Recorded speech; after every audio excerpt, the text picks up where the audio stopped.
tell me what happened, because to understand what happened here, all the schools in this area were locked down almost immediately after that shooting, right, Mitchell? Yeah. So what happened? We went in lockdown like as soon as our principal announced it over intercom right away, and we all just went in lockdown for 2.5 hours.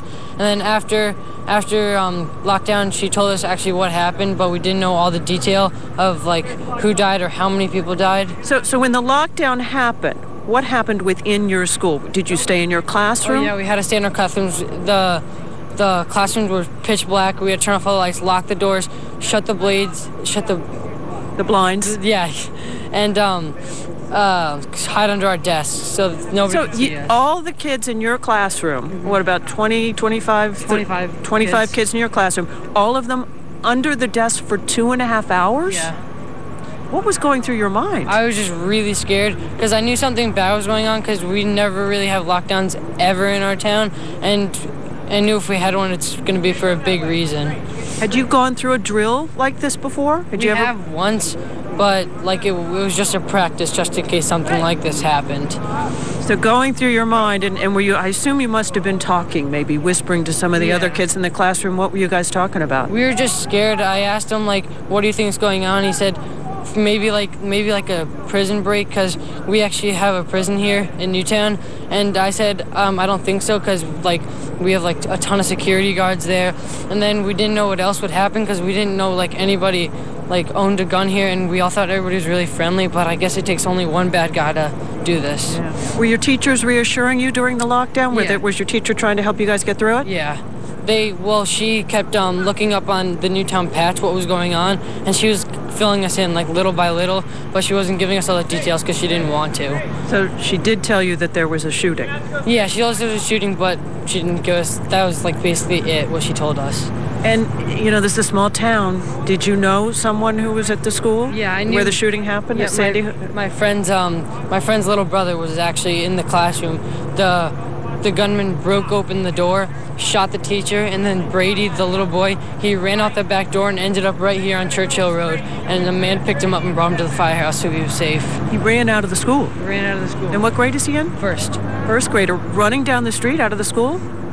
Yeah, he was so scared. He just sprinted away with one of his buddies and just ended up right here, and the man picked him up and brought him to the firehouse so he was safe. Now, you're a little older than some of those elementary school kids, but are you talking to your parents? What have your parents been saying to you? What are parents saying to their children tonight? Well, I'm thinking that the parents are saying to children, don't really worry about it, because this is probably going to happen only once in our lifetime, because like everybody here is very nice and we all know each other. Like there's no strangers, they're just friends you really haven't met yet. So I really, like me personally, I don't think it's really going to happen again. Are you going to be going to any of the church services? Yeah, we're going to the visual tonight at 7 at St. Rose. You're going to be okay getting through this? I mean, I know you're a young man, you know, but it's pretty hard and pretty shocking to get through this, isn't it? Yeah, I'm just happy that like the people I did know that were safe and got out of it. Okay. Mitchell, thanks. All the best to you in the days and weeks ahead, and for your whole community as well. The world is watching and thinking about you right now. And it is true. I think the world is watching this small community. 27,000 people live in this area.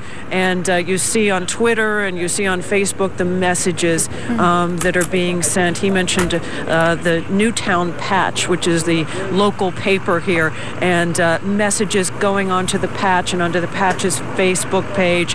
And the world is watching, and the world is caring, and a lot of messages and condolences going out to all of the residents here. Back to you in the studio, Bill and Sade. Diana, thank you. And you telling, right? Yeah, you do get a sense of just how close-knit this community is. You know, we heard from the little boy saying there are no strangers. They're just friends we haven't met yet.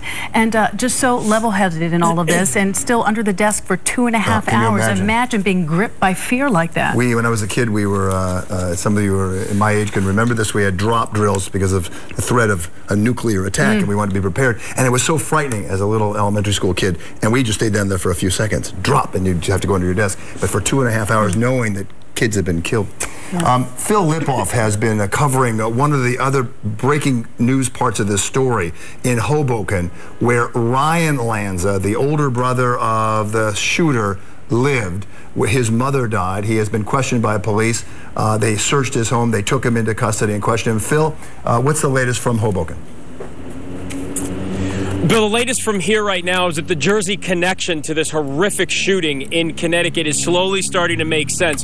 Earlier on today, we were across town on Grand Street where there was a major police presence. We heard state police in Connecticut say that there were some search warrants being executed out of state. One of them was here in Hoboken, here in New Jersey, at Ryan Lanza's apartment at 1313 Grand Street. Ryan is Adam's brother. They went into that apartment with a major police presence, undercover officers and uniformed officers. They were checking for any weapons, any explosives. They cleared that apartment, which means nothing was found in that apartment, but they took Ryan Lanza here to the Hoboken Police headquarters, where he is now talking to both local authorities and federal officials. We're told he is cooperating. He is giving them some information about his brother. The confusion with the identification on the shooter today may have come from an identification card being found on him. We're told federal authorities are investigating whether or not Adam Lanza had his brother Ryan Lanza's ID on him. That would you'd be able to understand why there was some confusion when police found that. We haven't confirmed that, but that's what they're looking into right now. So far, Ryan Lanza, who was here at Hoboken PD, has not been charged, and at least one law enforcement official told me there is no reason right now to believe that he had any knowledge of what was going to happen today. But he's been here for a couple of hours, and no doubt federal officials are going to want to know everything he knows, because after all, this is a family tragedy for him as well today.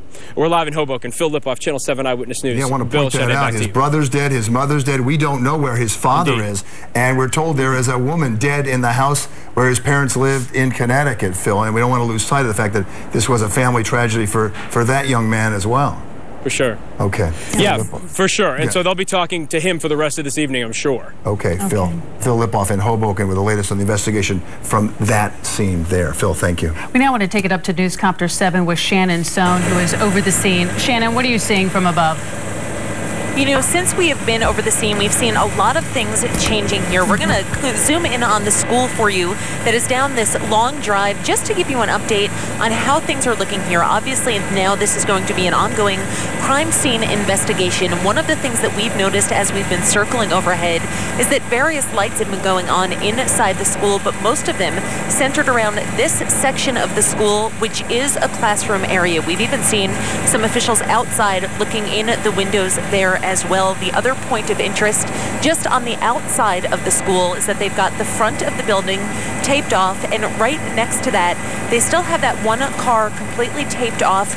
And for a while we did see investigators at that car right in front of the Sandy Hook Elementary School going through the trunk and looking through the possessions inside that vehicle. You can just see it coming around the tree there now. Now, you know, as you guys all know, I am a parent first and a reporter second, and you see this tape up along the front of the entryway of the school where kids should be going in and out of the school during the day, and that's not going to be the case at this school for quite some time. There's going to be an ongoing investigation. There is no timestamp onto how long that is going to take, but one of the things that we know that they had in place at this school was a buzzer system that you need to be buzzed in. But as a parent of an elementary school children too, as a matter of fact, you always think about the times that you saw someone coming in with their hands full and you held the door for them.